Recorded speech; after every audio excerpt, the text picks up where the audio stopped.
Hey guys, on today's video we're going to be buying the battle pass for the latest season.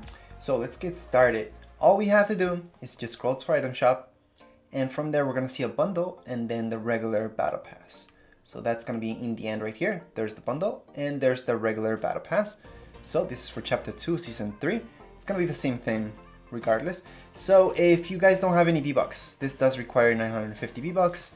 Just go right into V-Bucks and buy some first. Okay? Once you're done that, go into item shop and then you can go right into battle pass and go ahead and acquire it. So I'm not gonna go for the bundle because I don't like to skip out levels. I like to earn them myself, so I'm gonna go ahead and confirm purchase. And there we go. So right now battle pass has been unlocked. Perfect. I can equip this or not. I'm gonna equip it, I guess.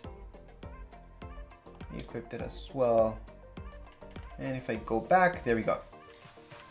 So if I go over my name, obviously I can see battle pass level 1 because I have not played it yet, and we can check out if other people have the battle pass, and nope, not yet, and nope, not yet. Anyways, that would be it for this video. If you guys have any questions, comments, you guys can write down here in the comments area. Don't forget to subscribe and rate. Thank you.